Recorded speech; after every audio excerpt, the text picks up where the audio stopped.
फैसला तो जो है संवैधानिक नहीं है। ये कि जो कमेटी बनी थी उस कमेटी के अंदर भारतीय जनता पार्टी के दो पदाधिकारी थे, जो एक निगम पार्षद थे, एक महिला उसमें भारतीय जनता पार्टी की महिला विंग की थी, और ये जो है विधायक जी। तो ये सब लोगों का शुरू से यही था कि छोड़ना है, इसलिए इन लोगों को इन्होंने कमेटी में रखा। इन लोगों की बयान भी दिए कि किसी की असहमति नहीं थी छोड़ने के ऊपर, तो असहमति किसी की उसमें नहीं थी, इसलिए इन लोगों ने उसको छोड़ दिया। जिस सरकार ने ही इनको छोड़ा है तो हमें नहीं लगता है कि वो सरकार चाहेगी कि वापस ये लोग जेल चले जाएं। तो आपको 2014 की जो रिहाई की नीति थी या माफी की जो आपकी नीति थी उसके मुताबिक फैसला करना चाहिए था, लेकिन आपने उसके मुताबिक फैसला नहीं किया। आपने अपने लोगों को बचाने के लिए, उन लोगों को फायदा देने के लिए उन नियमों को ताक पे रख दिया, और 1992 की जो माफी नीति थी उसके मुताबिक आपने फैसला किया। ये है कि सरकार अगर दबाव में आ जाती है, जिस तरीके से हमने देखा नुपुर शर्मा के मामले में सरकार जो है बैकफुट पे आ गई, तो अगर सरकार दबाव में आ जाती है तो इन लोगों को वापस वो जेल भेज सकती है।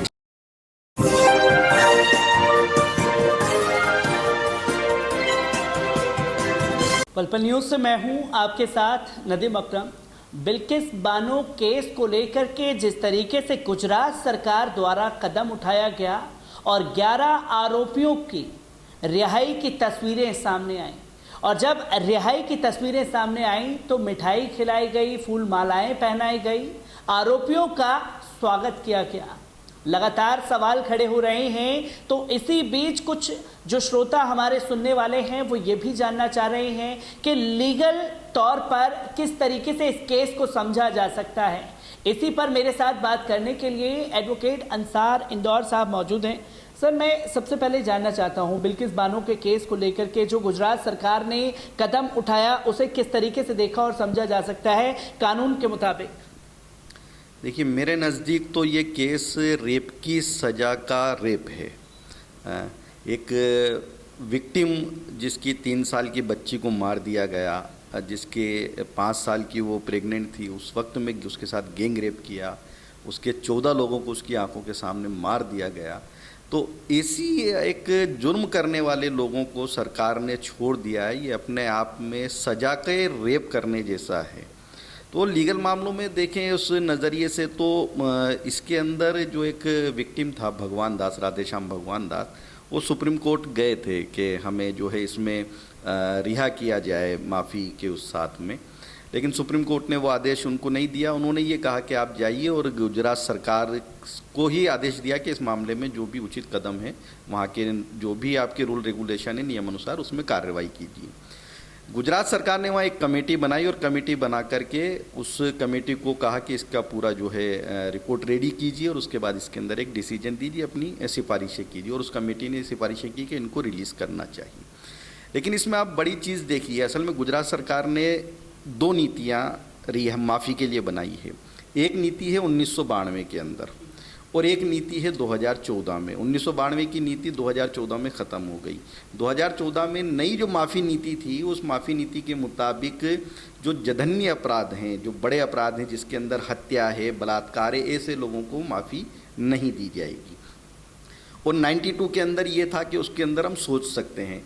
तो जब 2014 में नया नॉर्म्स आपने बना दिया तो पुराने नॉर्म्स उसके अंदर ख़त्म हो गए ऑलरेडी, लेकिन वो पुराने नॉर्म्स के ऊपर ही इन लोगों ने क्या किया, फैसला ले लिया, और 92 का जो रूल रेगुलेशन था उसको इम्प्लीमेंट करते हुए इन 11 लोगों को क्या है, रिलीज़ कर दिया है। तो जो फैसला लिया है वो फैसला पूरी तरीके से जो है मानवता के ख़िलाफ़ में है, जो इंसाफ का तकाजा है उसके ख़िलाफ़ में। यानी कि ये समझा जाए कि 2014 में जब नया लॉ बना लिया गया उसका उल्लंघन खुद गुजरात सरकार ने किया इस मामले में? बिल्कुल। जब आपने एक नीति ऑलरेडी थी उसको आपने रिजेक्ट कर दिया और नई नीति बना ली, उसमें नए नॉर्म्स आपने जोड़ दिए, तो आपको 2014 की जो रिहाई की नीति थी या माफ़ी की जो आपकी नीति थी उसके मुताबिक फैसला करना चाहिए था, लेकिन आपने उसके मुताबिक फैसला नहीं किया। आपने अपने लोगों को बचाने के लिए, उन लोगों को फ़ायदा देने के लिए उन नियमों को ताक पे रख दिया, और 1992 की जो माफ़ी नीति थी उसके मुताबिक आपने फैसला किया, जिसके अंतर जो है ये सब लोग उसमें आ गए और आपने जो है इन लोगों को वहाँ से रिलीज़ कर दिया। क्योंकि अंसार सर, इसी के साथ साथ सा सवाल ये उठ रहा है क्योंकि महाराष्ट्र जो कोर्ट है उनकी तरफ से फैसला सुनाया गया था सीबीआई कोर्ट द्वारा कि आरोपियों को उम्र कैद की सज़ा दी जाए। तो इसमें एक सवाल ये भी लोगों का लगातार आ रहा है कि गुजरात जो आरोपी थे उन्हें महाराष्ट्र सरकार द्वारा फैसला सुनाया गया, महाराष्ट्र कोर्ट द्वारा फैसला सुनाया गया, पर गुजरात सरकार को किसने राइट दिया कि उन आरोपियों को रिहा कर दिए? क्योंकि सुप्रीम कोर्ट ने राज्य सरकारों के ऊपर फैसला छोड़ा था कि क्या कदम आपको उठाना है आप उठाइए। तो कैसे समझे इस जो मेन लूप पॉइंट इसमें आ रहा है? देखिए, दो चीज़ें इसके अंदर समझना है। क्राइम तो हुआ था गुजरात के अंदर, एफआईआर जो है गुजरात में रजिस्टर्ड हुई, लेकिन उम्मीद ये थी कि यहाँ इंसाफ नहीं मिल पाएगा, इसलिए जो है वो वहाँ से केस ट्रांसफ़र होकर के मुंबई चला गया। मुंबई के अंदर ट्रायल चला, मुंबई में 2008 में इनको सजा हुई, हाई कोर्ट ने भी उस सज़ा को बरकरार रखा। लेकिन इनकी जुडिशल जो कस्टडी थी वो गुजरात में थी, और जो जुडिशल कस्टडी का मैनेजमेंट होता है वो स्टेट गवर्नमेंट का मामला होता है। तो एक बुनियाद तो वो है कि ये स्टेट गवर्नमेंट का मामला था। दूसरा क्या है कि ये सुप्रीम कोर्ट ने जो कहा वो गुजरात सरकार को एड्रेस करते हुए कहा था कि गुजरात सरकार इसके अंदर डिसीजन करे कि क्यों छोड़ना है। तो ये दो बुनियादें ऐसी हैं, इसलिए गुजरात सरकार ने इस मामले को डील किया। क्योंकि लगातार अब रिहाई हो चुकी है, लगातार सोशल मीडिया के ज़रिए भी लोग मांग कर रहे हैं कि आरोपियों को दोबारा से रिहाई जो है वो रद्द होनी चाहिए। तो कुछ लोग फांसी की भी मांग कर रहे हैं। कैसे देखा जा सकता है, क्या इस केस में कोई ऐसा चांसेस है कि दोबारा आरोपी जो हैं वो जेल की सलाखों के पीछे जाएंगे, और अगर हैं तो वो कौन से लॉ के आधार पर जा सकते हैं? देखिए, कानून तो कुछ नहीं है वापस भेजने का, लेकिन ये है कि सरकार अगर दबाव में आ जाती है, जिस तरीके से हमने देखा नूपुर शर्मा के मामले में सरकार जो है बैकफुट पे आ गई, तो अगर सरकार दबाव में आ जाती है तो इन लोगों को वापस वो जेल भेज सकती है। जहाँ तक लोग फांसी की मांग कर रहे हैं तो ये तो एज पर लॉ जो है नहीं हो पाएगा, क्योंकि लीगली उसमें ऐसा नहीं है। एक बार उनको सज़ा हो चुकी है, वो सज़ा उसमें बरकरार रहेगी। लेकिन अगर सरकार चाहे तो वापस इन लोगों को जेल में भेज सकती है। लेकिन जिस सरकार ने ही इनको छोड़ा है तो हमें नहीं लगता कि वो सरकार चाहेगी कि वापस ये लोग जेल चले जाएं। सरकार नहीं चाहेगी कि वापस जेल चले जाएं। इसी के साथ साथ मेरे जहन में ये भी सवाल आ रहा है कि लगातार लोग जो हैं बिल्किस बानो को लेकर के सवाल कर रहे थे, और जिस कमेटी का जिक्र आपने किया कि उसी में भारतीय जनता पार्टी के नेता इन्वॉल्व थे। जो विधायक हैं राहुल जी, वो खुल करके कहते हैं कि वो ब्राह्मण थे, संस्कारी थे, इसलिए हमने ये कदम उनके लिए उठाया। तो क्या ये माना जाए कि न्याय के दो चेहरे हो चुके हैं? अगर मुस्लिम समुदाय से है तो इंसाफ लेट मिलेगा, ब्राह्मण समुदाय से तो इंसाफ जल्दी मिल जाएगा। किस तरीके से देखते हैं, क्या संविधान धर्म जाति के नाम पर इस तरीके से फैसले सुनाने का अधिकार देता है? देखिए, ये फैसला तो जो है संवैधानिक नहीं है। तो ये फैसला तो उन लोगों ने कहा है कि हमने वो नीति अपनाई है और उसके मुताबिक दिया है। लेकिन हम लोगों को ये समझना चाहिए कि जो कमेटी बनी थी उस कमेटी के अंदर भारतीय जनता पार्टी के दो पदाधिकारी थे, जो एक निगम पार्षद थे, एक महिला उसमें भारतीय जनता पार्टी की महिला विंग की थी, और ये जो है विधायक जी।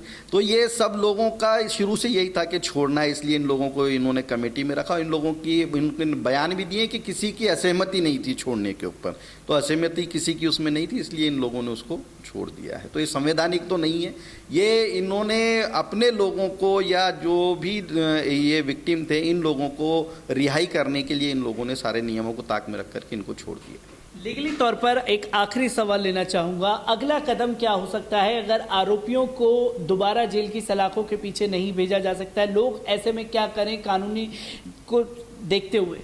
देखिए, इसमें तो जो विक्टिम है, विक्टिम की तरफ से जो है सुप्रीम कोर्ट के अंदर जो है एक पिटीशन भी डाली जा सकती है, जिसमें बताया जाए कि उसको इन लोगों से जान का खतरा है। क्योंकि जिन लोगों ने उसको 14 लोगों को मार दिया, उसकी बेटी को मार दिया, जो अपने पता बदल करके अभी तक जो है जिंदा रह रही है इस मुल्क के अंदर, तो इस बुनियाद के ऊपर जो है हो सकता है सुप्रीम कोर्ट इसके अंदर जो है कुछ संज्ञान ले ले और सरकार को ये निर्देश करे कि सरकार इन लोगों को वापस जो है जेल में भेजे। तो विक्टिम की तरफ से ये चांसेस हैं पिटीशन डालने के सुप्रीम कोर्ट में। बिल्किस बानो को आगे खुद आना पड़ेगा। तो एडवोकेट अंसार इंदौर साहब हमारे साथ मौजूद थे, जिन्होंने बारीकी से इस केस के हर पॉइंट को समझाने की कोशिश की। मैं तमाम लोगों से बात करके बिल्किस बानो केस को समझने और समझाने की कोशिश करता रहूँगा।